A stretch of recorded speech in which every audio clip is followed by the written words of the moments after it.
Bonjour à tous, bienvenue sur le webinaire de Agicap et Malou. Merci beaucoup de nous rejoindre sur ce webinaire. On va prendre le temps de démarrer doucement, hein, il n'y a pas d'urgence. Alors rapidement, je me présente. Déjà pour commencer, je suis Fred Bernard, je travaille en product marketing chez Agicap et j'organise plusieurs webinaires avec différents partenaires pour finalement creuser quelques petites questions où beaucoup des participants ont intérêt à gratter un petit peu de ce côté. Voilà. Je suis avec Tim, qui est notre expert gestion de trésorerie avec les restaurateurs. Et du coup, on a Louisa et Thomas qui nous ont rejoints pour ce webinaire. Bonjour. Hello. Alors, ok, donc voilà, on a déjà Elina qui se connecte. Bonjour Elina, c'est normal que vous n'ayez pas de micro ni de caméra. En fait, nous, on est présentateurs, c'est pour ça qu'on a la caméra et micro pour déballer toute notre présentation et vous serez en visionnage. Voilà, du coup, j'imagine que le son est ok. N'hésitez pas à faire remonter via le chat si vous avez des problèmes de son, des problèmes de vidéo, des petits bugs, si vous sentez que ça ne marche pas très bien. Voilà, du coup, on commence à être pas mal. Je pense qu'on va pouvoir démarrer. On n'a pas beaucoup de temps non plus. On a beaucoup de choses à raconter. En tout cas, pas moi, mais tous nos invités ici. Donc, voilà, on va démarrer assez rapidement. Alors, rapidement, pour faire un peu le point sur ce webinaire, c'est enregistré. Vous allez recevoir le replay par mail derrière si vous voulez le reconsulter. Vous aurez aussi la présentation téléchargée parce qu'on a mis des petits liens dedans, vous verrez. Donc voilà, vous allez tout recevoir automatiquement pour le partager par la suite. Utilisez bien la fenêtre de chat, la fenêtre questions, si vous avez des questions par rapport à ce qu'on raconte, ce que nos intervenants évoquent, si quelque chose n'est pas clair ou quoi que ce soit. Voilà, n'hésitez pas à utiliser que ce soit le chat ou les questions sur le côté. Le but de ce webinaire, c'est d'être le plus interactif possible. Donc voilà, on vous laisse la parole autant qu'à nous, en tout cas par écrit. Alors, je vois qu'on peut noter. Bonjour Maë. Alors, rapidement au programme d'aujourd'hui, en fait, on a vraiment deux approches. Une approche du lancement, parce que voilà, la thématique, vous l'avez bien compris, c'est comment assurer le succès de l'ouverture de son restaurant.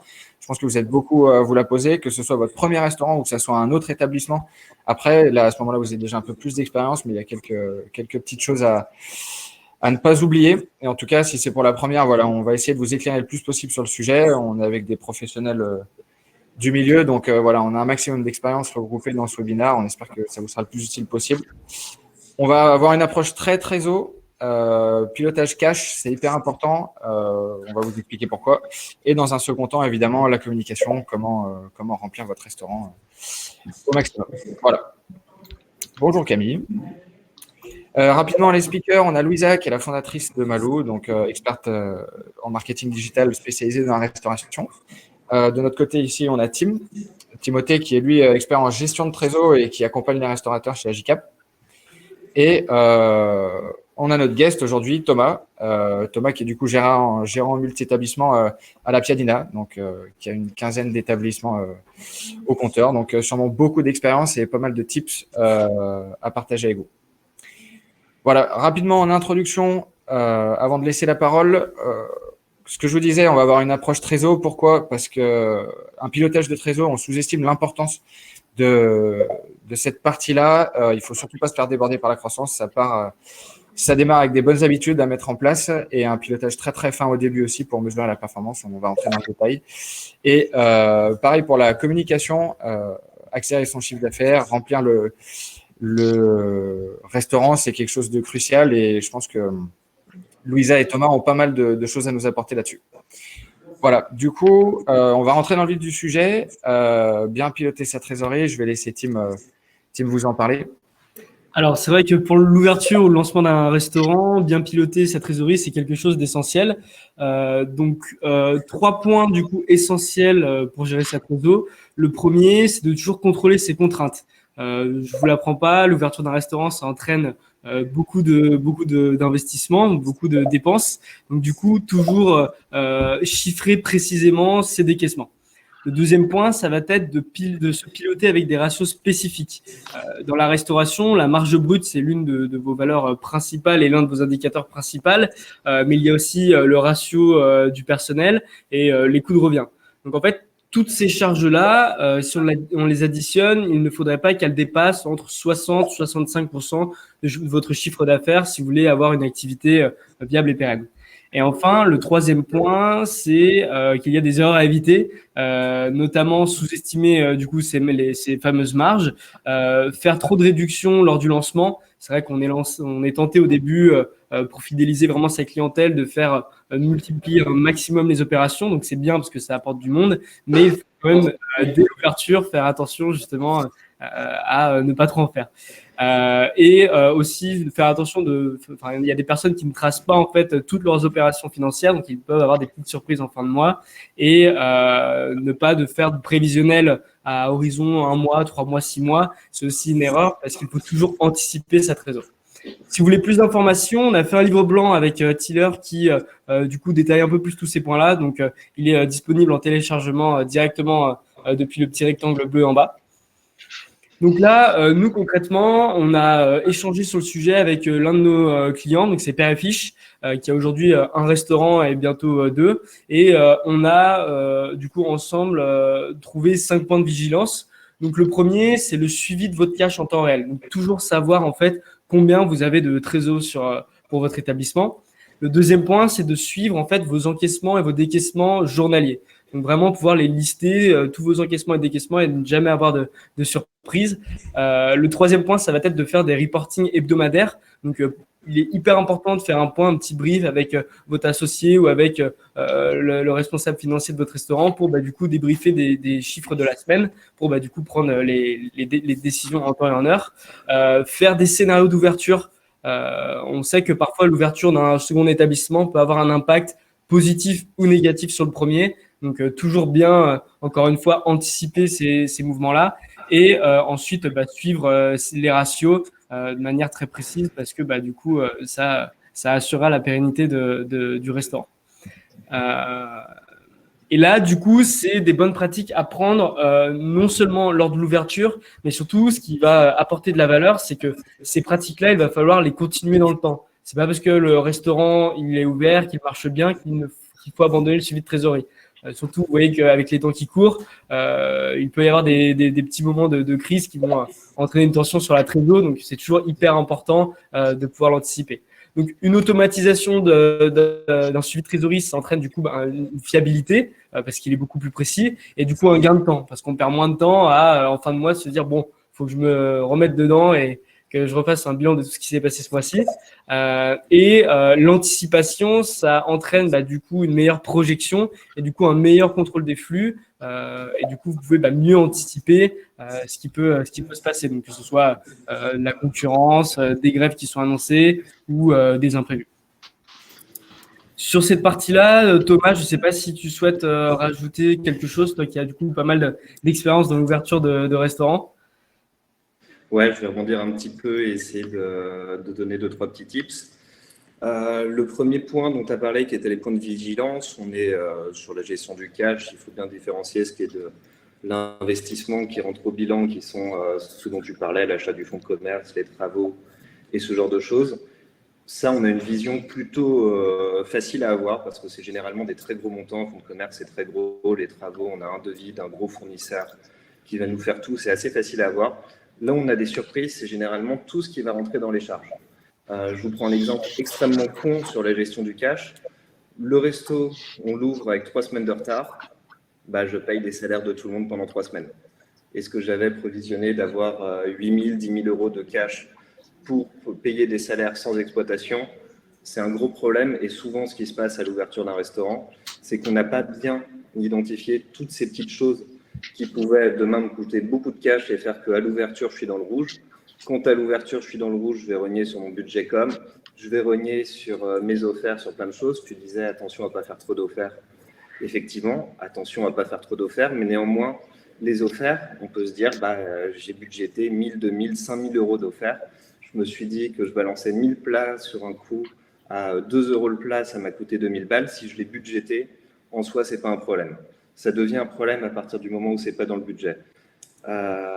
Tu parlais de la marge également. La marge brute, c'est le sujet numéro 1 en général du restaurateur. On commence, on fait des fiches techniques de tous les plats. Il faut faire un petit prévisionnel avec des stats de vente pour savoir un petit peu la répartition de tel plat, j'ai une bonne marge, je vais essayer de le pousser.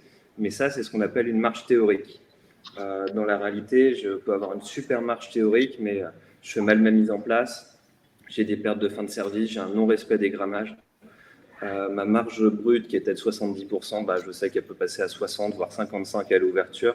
C'est extrêmement important de budgéter que le mois d'ouverture. C'est utopique, c'est inimaginable de croire qu'on va tenir sa marge. On peut déjà se rajouter 2, 3 000, 5 000 balles en fonction de l'établissement qu'on tient, en se disant que ça va être de l'offert, de la perte, du non-respect de grammage. On n'a pas d'indicateur sur les premières mises en place, on a beaucoup de pertes. Je rebondis encore un petit peu, tu parlais du prime cost, effectivement, qui est un indicateur fondamental, c'est le respect du modèle économique, connaître ces deux charges variables qui sont la marge brute et les charges de personnel. Concrètement, ça amène à la réflexion d'après, qui est quel est le seuil de rentabilité du restaurant. Le cash, c'est la vie. Le cash, tant qu'une entreprise a du cash, une entreprise a vie. La seule chose qui compte, néanmoins, c'est de savoir si j'ai un très bon prime cost, mais est-ce que ce qui me reste, une fois que j'ai payé mes charges variables, paye mes charges fixes? Est-ce que j'atteins mon seuil de rentabilité avec mon volume d'affaires?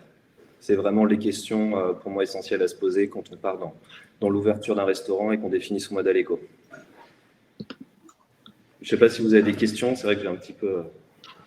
Oui, c'est très bien, c'est très intéressant. On en apprend tous sur la gestion d'un établissement. J'allais insister sur la partie chat questions. On voit toutes les questions en live, donc n'hésitez pas si vous avez à rebondir sur ce que dit Thomas, si vous avez la moindre interrogation ou si ça vous parle, ou même si vous parlez un peu de là où vous en êtes, vous avez un petit blocage bien précis, il ne faut pas hésiter. Clairement, voilà, je pense que comme tu le disais, le cash c'est la vie. Dès le lancement, à mon avis, il faut prendre les bonnes habitudes. Même ceux qui manquent un peu de rigueur sur cette partie-là, voilà, il faut faire très attention à ça. Thomas, tu as peut-être quelque chose à rajouter sur le pilotage de trésorerie avant qu'on passe à la partie communication Ouais, il y a quelque chose d'important et c'est là où le pilotage du cash est intéressant. On a tendance à dire qu'en restauration, on a un BFR négatif, enfin un fonds de roulement négatif, parce qu'on paye les fournisseurs à 30, 45, 60 jours. C'est vrai. Néanmoins, quand on est à l'ouverture d'un établissement, la première commande, on la paye vulgairement au cul du camion, comme on dit. C'est-à-dire que j'ai pas ce décalage. J'ai commencé à payer mes premières commandes avant d'avoir commencé mon activité. C'est ensuite que se met en place le fonds de roulement. Et il se passe un truc, c'est que pendant les 3 premiers mois d'activité, on se rend mal compte du cash qu'on génère parce qu'on se met à faire du chiffre d'affaires, mais on n'a pas les charges en face qui commencent à tomber. Donc on se dit c'est génial, j'ai le compte en banque qui commence à monter. Et est-ce qu'on a bien pensé qu'il y a des charges qui se payaient au trimestre? Est-ce qu'on a bien budgété toutes les taxes patronales et salariales sur les salaires des employés? Ça peut faire très très mal de croire que c'est bon, on vient de faire du chiffre pendant 2 mois et que c'est la fête. Les charges se sont accumulées parce qu'il y a un différentiel entre le moment où je reçois la marchandise et le moment où je la paye. Et c'est une erreur que font beaucoup de gens de s'enflammer au début en se disant que j'ai du cash. Non, c'est juste que si on n'a pas enregistré comptablement ou dans un outil de gestion les factures, on ne s'est pas rendu compte que ce qui est écrit sur le compte en banque, ce n'est pas la réalité du bilan. Bien sûr. Je vois qu'il y a une petite question de Carole, en effet. C'est sûr que les écarts entre encaissement et décaissement sont à maîtriser, à prendre en compte.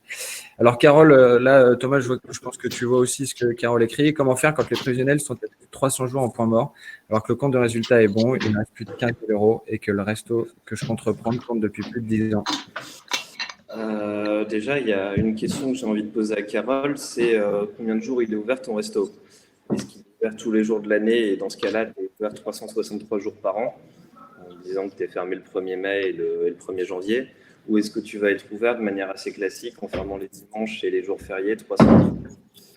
Si tu es ouvert 310 jours par an et que ton seuil de renta, 5,5 jours par semaine, c'est-à-dire que tu n'es même pas ouvert 310 jours par an.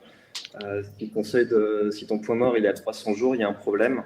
Je ne connais pas le chiffre d'affaires que fait ton établissement, mais 15 000 € dans le compte de résultat, c'est pas beaucoup. Est-ce qu'il y avait les revenus du gérant qui était dedans ou pas? En général, et c'est là où il faut faire très attention. Ok, donc il y avait le revenu du gérant. Il y a un truc auquel il faut faire très attention dans le financement d'un restaurant, c'est qu'on prend un prêt pour financer. Ok, donc on est sur un ratio quand même de 10%, c'est pas mal. Mais est-ce que les 15 000 € que tu prends, ça va servir à payer le prêt de la banque? Le prêt de la banque, il n'est pas dans ton compte de résultat, il est après. Il est après le résultat net. Et c'est souvent ça le truc, c'est ce qu'on va appeler la CAF, la capacité d'autofinancement d'une entreprise. Et c'est un solde d'intermédiaire de gestion très, très important. Ok, merci beaucoup Thomas, c'est hyper clair. Carole, n'hésitez pas à reposer quelques questions. On reviendra sur les questions à la fin, là je vois le temps qui passe. Mais c'est précis, c'est hyper intéressant. Je pense que Thomas peut pas mal vous aider sur ce point. On reviendra aux questions. On va enchaîner un petit peu sur la partie communication. Louisa, écoute, on te laisse la parole. Oui, tu peux déjà passer à la slide précédente. Bonjour à tous. Moi, je vais commencer par vous partager un constat qui est qu'aujourd'hui, les gens, quand ils cherchent un restaurant, ils vont chercher en ligne. Et chercher en ligne, selon qui ils sont, ça veut dire regarder sur Google, sur TripAdvisor, Instagram, Yelp, Foursquare, bref. Il y a beaucoup de moyens qui existent. Et tous ces moyens, ils ont en commun qu'ils sont digitaux.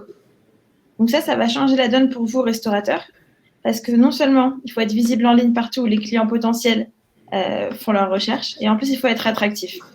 Et donc, il y a deux options, il y a deux moyens aujourd'hui de gagner des restaurants, des clients quand on a un restaurant. Le premier, c'est d'attirer les gens qui recherchent par besoin. Donc, exemple, vous faites des sushis, et restaurant japonais, sushi, livraison Jap, etc. Ça va être des mots-clés sur lesquels il va falloir remonter en haut des résultats de recherche quand des clients potentiels les effectuent. Et la deuxième option, elles peuvent s'articuler ensemble, c'est pas l'une ou l'autre, c'est de devenir un lieu de destination. C'est-à-dire qu'aujourd'hui, l'exemple typique, c'est Big Mama. Si on va faire une étude dans un des restaurants de Big Mama aujourd'hui, parmi les clients attablés, je pense qu'il y en a très peu, voire aucun, qui est en train de manger chez Big Mama parce qu'ils ont recherché restaurant italien sur Google. A priori, ils sont venus parce que Big Mama. Tu peux passer, Fred. Et donc, pour articuler ces deux choses, d'une part, pour atteindre les gens qui recherchent par besoin, il faut remonter en haut des résultats de recherche sur ces mots-clés. Donc, il faut commencer par connaître ces mots-clés. Il faut afficher une bonne e-réputation, parce que ce n'est pas tout de remonter en top 3 sur Google. Si on a une e-réputation catastrophique, des mauvais avis, on va convertir personne. Puis, il faut mettre à jour ces informations pour que les gens qui vont vous voir en ligne et qui vont avoir envie de venir chez vous, s'ils viennent, il faut que vous soyez ouvert et pas qu'il y ait un horaire qui n'ait pas été mis à jour. La deuxième chose à travailler, c'est de devenir un lieu de destination. Et là, c'est faire venir les gens à vous parce qu'ils ont connu la marque et elle leur a donné envie. Et donc pour ça, il faut travailler sur la marque, il faut définir un storytelling, il faut savoir ce sur quoi on va insister pour faire parler de soi, il faut investir dans des visuels de qualité et il faut être actif sur les réseaux sociaux et avec les médias pertinents. Et quand je dis médias, je pense à la fois à la presse traditionnelle, mais surtout aujourd'hui aux blogueurs, aux influenceurs, aux médias web qui vont pouvoir générer ce qu'on appelle de la notoriété.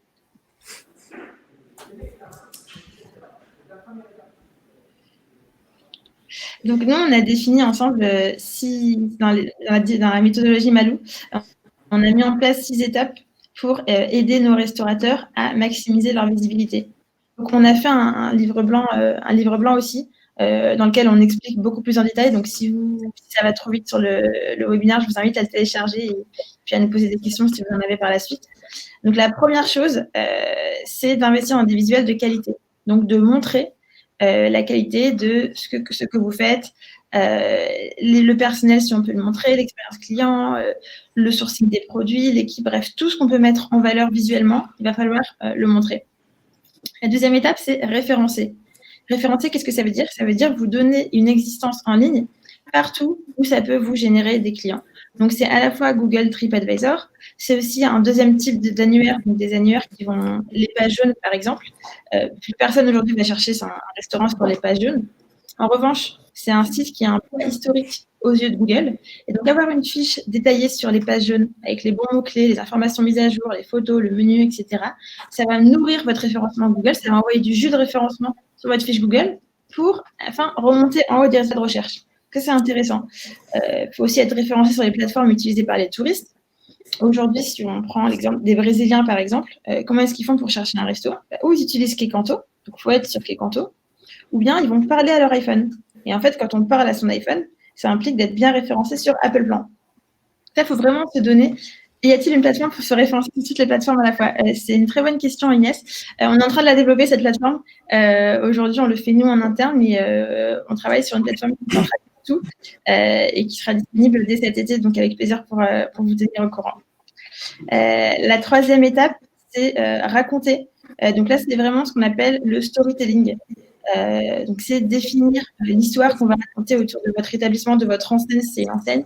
Qu'est-ce qu'on va favoriser, quel mot on va utiliser. Donc, c'est vraiment pour créer un univers de marque bien cohérent. Une fois qu'on a cet univers de marque, il faut le médiatiser. Donc, il faut valoriser son concept auprès des médias pertinents, des influenceurs, des blogs, de la presse papier, de la télé, de la radio, bref, tout ce qui peut vous générer du trafic. Il faut prioriser évidemment, mais il n'y a pas juste un type de média. Il ne faut pas faire que de l'influenceur si vous avez un concept très ambitieux. Ça vaut le coup d'articuler l'influencing avec la presse.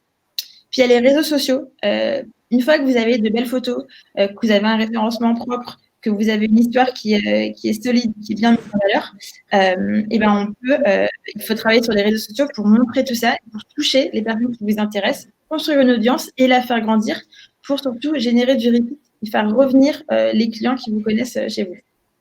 Et puis, la communication, ça vaut le coup d'y investir si et seulement si vous mesurez toujours les performances. Donc, il faut définir des indicateurs de performance. Il faut tout mesurer pour être sûr que c'est rentable comme investissement. Et donc, spécifiquement, pour une ouverture, qu'est-ce qu'il faut faire? La première chose, c'est qu'il faut anticiper. Donc, déjà, si vous êtes dans des travaux, dans la définition de la carte, le choix des fournisseurs, etc., il faut tout capturer avec des photos ou des courtes vidéos. Pas besoin de professionnels pour ça, c'est vraiment partager de l'authentique. Et une fois qu'on a préparé, qu'on a défini son offre, là, on investit dans des photos de qualité pour la valoriser. Et ça vaut le coup, avant l'ouverture, de préparer le référencement pour toutes les plateformes judicieuses. C'est aussi important de commencer à construire sa notoriété, donc travailler sa marque. Pour ça, ça vaut le coup de faire un dossier de presse, un communiqué de presse. Je vous ai mis des exemples de dossiers de presse et de communiqués de presse qu'on a fait pour des restaurants très divers, pour que vous puissiez voir comment on peut valoriser un établissement auprès des médias. Ensuite, il faut choisir les bonnes personnes auxquelles on va parler. Donc, identifier les bons journalistes, identifier d'abord les bons médias, puis ensuite les bons journalistes dans ces médias qui sont susceptibles de parler de vous. Si vous avez une offre vegan, par exemple, vegan très engagée, pas trop d'intérêt à aller chercher un journaliste de Télérama qui est connu pour publier sur la viande et sur les rôtisseries. Pareil pour les influenceurs, si vous avez une audience qui est très jeune, plutôt street food, c'est pas la peine d'aller activer des influenceurs luxe qui vont partager que des choses très chères. Et puis, ce qui est important, et ça on peut en reparler avec Thomas qu'on accompagne ici sur la Piatina, c'est d'articuler le digital avec l'événementiel. Les soirées influenceurs pour un lancement, ça permet de générer beaucoup de notoriété. On en a fait une avec Pizzo, c'était un mardi soir. Et puis, il se trouve que le mercredi soir, c'était leur meilleur chiffre d'affaires sur 2 mois avant et 2 mois après l'ouverture, parce qu'il y a eu un impact immédiat. On travaille avec Otakos Vavin, on a lancé ce qu'on appelle la bataille des lycées. Donc, on a mobilisé tous les lycéens autour de l'établissement avec des mécaniques un peu fines de jeux concours. Résultat, on est passé de 300 à 3000 abonnés rapidement. Puis pour la Piatina, on les accompagne sur les ouvertures, les inaugurations dans les centres commerciaux. Et donc, on a une mécanique de roue de la fortune qu'on active en ligne et in-store et qui permet de faire connaître l'établissement auprès des gens qui vivent ou qui travaillent autour du centre commercial à chaque fois. Et vous avez encore le lien du livre blanc où on explique ça vraiment en détail. Je pense que c'est une centaine de pages, donc c'est assez long, c'est très complet. Donc, pour préparer une ouverture, je vous recommande d'y passer un petit peu de temps. D'ailleurs, j'interviens juste là-dessus. La présentation vous sera envoyée par mail derrière. Vous aurez tous les liens dans la présentation. Donc là, c'est normal que sur l'écran, ça ne soit pas cliquable. Je vois qu'on a déjà passé quelques petits liens dans le chat pour les 2 livres blancs en question. Mais voilà, vous inquiétez pas, tous les liens seront dans la présentation, dans le mail que vous allez recevoir par la suite. Voilà. Louisa, je ne sais pas si tu voulais encore intervenir. On a des petites questions avant de venir aux questions. Je t'écoute, vas-y, excuse-moi. Louisa, du coup, est-ce que tu voulais rajouter quelque chose ou peut-être on peut passer la parole à Thomas? Moi, je peux repasser. Moi, j'ai tout dit. Si vous avez des questions, vous pouvez les poser sur le chat. J'y réponds avec plaisir. Sinon, je pense que Thomas peut prendre le micro. Ok, je vais essayer de ne pas être trop long. Je vois le temps qui défile.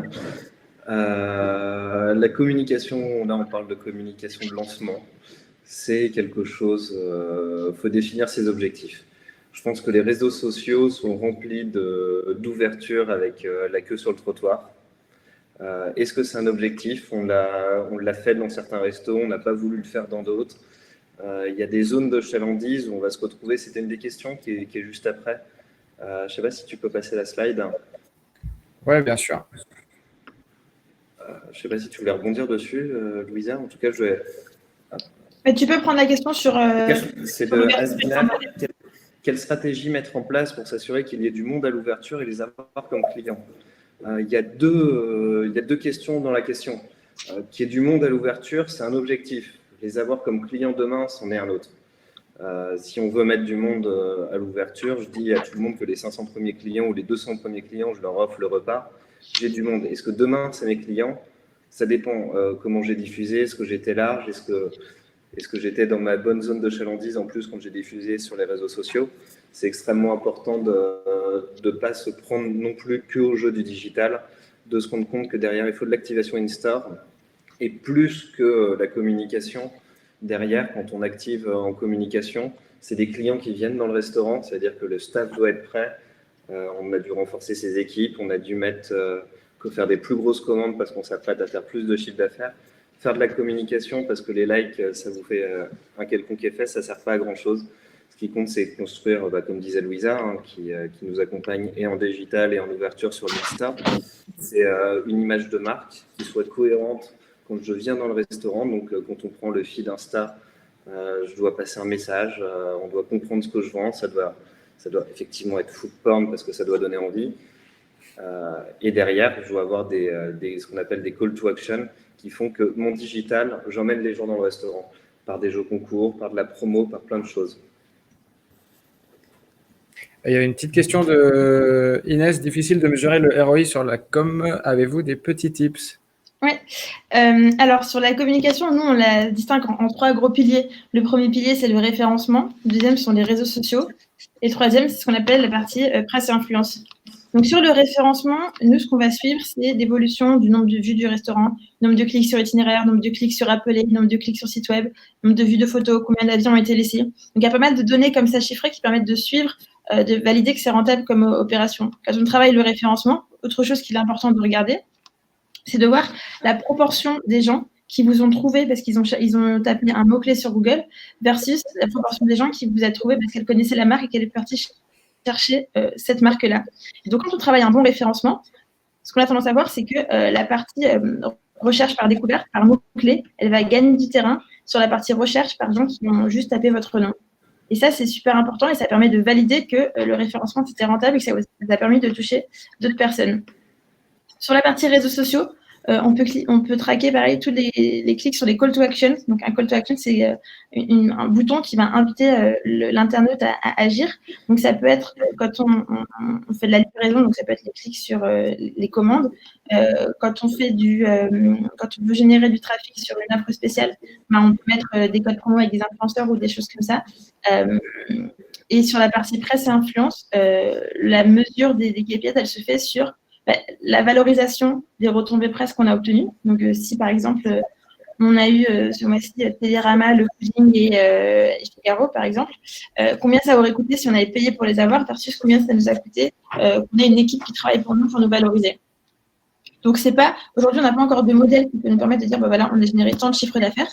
Je crois qu'on est en train de travailler dessus et là, on a des approximations qui sont plutôt stables. Mais avec toutes ces données quantitatives, on peut valider qu'on fait du trafic en point de vente. Ok, hyper intéressant. Merci, Louisa. Avant de revenir aux questions, on va juste faire un petit point sur la conclusion pour reprendre un peu ce que vous avez dit. Très simplement, en fait, ce qu'il faut retenir, que ce soit d'un point de vue trésorerie comme d'un point de vue communication, mesurez vos performances. Faites attention, en fait, pour les deux cas, ça demande de l'effort, du temps. Et il faut faire très attention que tout soit bien géré, bien mesuré derrière, en fait. Voilà, vous avez un petit peu le détail des points de vigilance à avoir dans les deux cas. Je vous invite à refaire une petite passe aussi sur la présentation que vous recevrez par mail si vous voulez vraiment rentrer dans le détail et prendre le temps aussi de l'appliquer à votre propre cas. Juste très rapidement, on va faire un petit point sur les solutions. Est-ce que, Tim, tu peux en 2 secondes nous parler de Agicap? Alors, Agicap en 3 points. Le premier point, c'est la partie suivi de trésorerie et automatisation. En fait, Agicap, ça va tout simplement vous permettre d'avoir un suivi de trésorerie automatisé grâce à la synchronisation bancaire. Donc, tous les flux remontent tous les jours et se catégorisent automatiquement dans votre tableau de trésorerie. Vous pouvez suivre en temps réel votre progression. Le deuxième point, ça va être de créer un prévisionnel à horizon que vous souhaitez, soit vous pilotez à la semaine et vous pilotez à 1 mois, 3 mois, 6 mois, donc toujours anticiper votre atterrissage en trésorerie. Et le dernier point, ça va être la partie reporting. Reporting du coup pour des investisseurs, pour vos banques, ou alors avec plusieurs utilisateurs dans le cas où du coup il y a il y a un réseau de franchisés et que vous pouvez faire des reportings à la tête de réseau. Est-ce que du coup, alors c'est un peu la manière de laquelle Agicap va vous aider à piloter cette trésorerie-là. D'un point de vue communication, je pense que Malou peut aussi beaucoup vous aider. Louisa, je te laisse expliquer un petit peu comment. Oui. Alors nous, les vraiment 3 choses sur lesquelles on insiste, c'est d'abord le référencement. C'est la priorité pour 100% des établissements. On ne peut pas se permettre de ne pas être visible sur ces mots-clés, de ne pas répondre à ses avis clients, d'avoir des informations inexactes en ligne. Donc c'est vraiment la priorité à travailler pour tout le monde. Ensuite, il y a les réseaux sociaux pour à la fois générer de la notoriété auprès de ses cibles et pour fidéliser ceux qui nous connaissent déjà, pour partager les actualités et les faire revenir. Et le troisième levier, c'est vraiment la partie média. Comment on fait pour devenir une marque, un lieu de destination et travailler la marque. Et je vais en profiter pour répondre rapidement à la question d'Alexis qui demande si c'est cohérent de faire un test sur une campagne de communication limitée à une période bien spécifique et de mesurer l'évolution en analysant les chiffres. En fait, on peut faire une campagne, dans ce cas-là, ce qui est intéressant de faire, c'est une campagne payante. Donc, on peut faire du sponsoring sur 1 mois et comparer. Le problème de ce genre d'action court terme, c'est qu'il y a beaucoup de biais. Et comparer peut-être le mois de décembre et le mois de janvier, à quel point c'est cohérent, parce que décembre, il y a des vacances, il y a pas mal de gens qui ne sont pas là, etc. Donc, pour avoir une analyse la plus juste possible, le mieux, c'est de comparer 1 mois versus 1 mois. Donc, de débiaiser de la saisonnalité. Donc, juin 2018 versus juin 2019. Et là, on peut mesurer les résultats. Mais ça, c'est pour du payant. Sur les actions long terme, sur des vraies actions à la fois de référencement des réseaux sociaux et de notoriété, c'est des stratégies long terme. Donc, évidemment, on a des résultats au moins de visibilité les premiers mois, et puis ensuite, c'est le chiffre qui suit si ça suit en opérationnel. Mais ce n'est pas de l'immédiat, sauf si on paye. Avec plaisir. Ok, hyper clair. Merci, Louisa. Bon, le temps passe, ça avance. On a beaucoup de choses à raconter. Je vois qu'il y a pas mal de questions. Rapidement, par rapport aux questions, je vais remonter un petit peu les questions qu'on avait traitées au début tout à l'heure. Un petit peu plus tôt, voilà. Est-ce que, alors, Louisa ou Thomas, un de vous deux ou tous les deux, pouvez éventuellement les reprendre. Après, n'hésitez pas aussi à les mettre dans la partie chat ou questions, si vous avez des questions qui reviennent par rapport aux réponses aux questions. Voilà. Louisa, Thomas, si vous voulez peut-être intervenir sur les questions évoquées au préalable. Est-ce augmenter son référencement naturel à moindre frais? Alors, le référencement naturel, à la différence du référencement payant, c'est qu'on ne paye pas. Donc, on ne va pas payer de la publicité, on ne va pas être facturé au clic. En revanche, il faut investir sur ces mots-clés.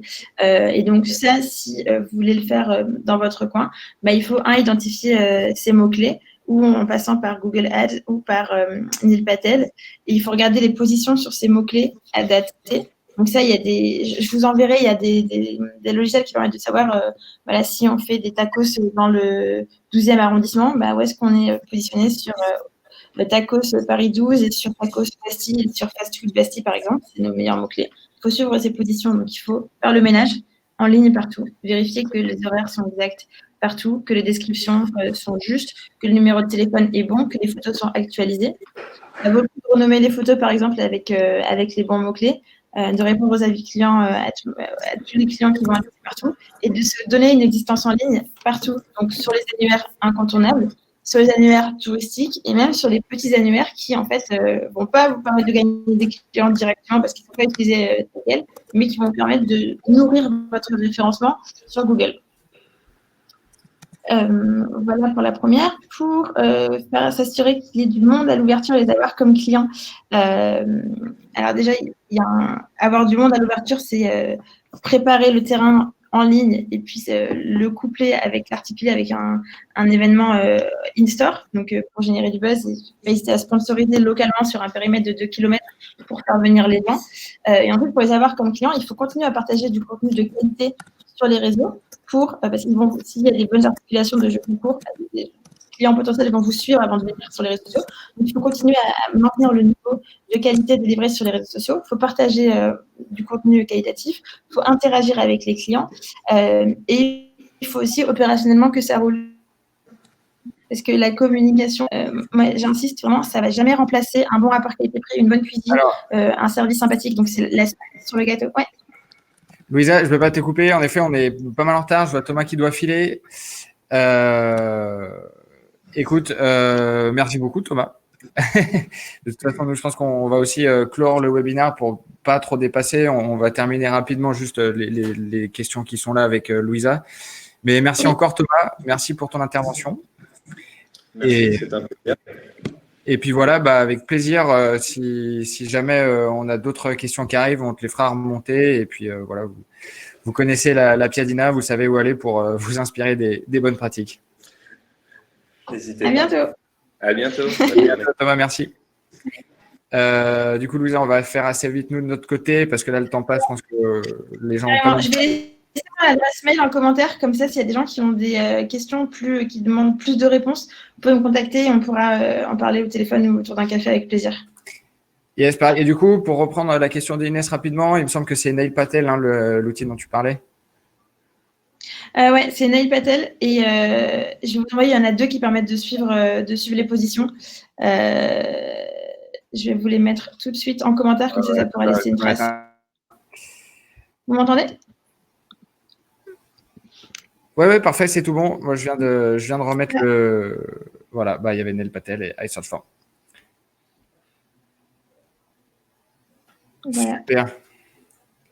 Bon, on est pas mal en retard, mais c'était pas mal de choses à raconter. En tout cas, voilà, n'hésitez pas à revenir. Donc, Louisa a laissé son adresse mail. Si jamais vous avez des questions, n'hésitez pas. Nous, pareil, Tim sera ravi de vous répondre à toutes les questions que vous pouvez avoir sur la gestion de trésor. On va vous faire passer un petit mail dans la suite avec le replay du webinaire, la présentation et toutes les infos, voilà, donc, et puis les infos de contact, etc. Voilà, s'il y a des questions qui persistent. En tout cas, c'était un plaisir. Merci beaucoup à tous d'être venus, d'avoir en tout cas assisté au webinaire. Et Louisa, merci beaucoup. Merci à vous. Et on vous dit à très bientôt. Et voilà, revenez vers nous si des questions persistent, ça serait avec plaisir. À bientôt. À bientôt. Au revoir. Au revoir.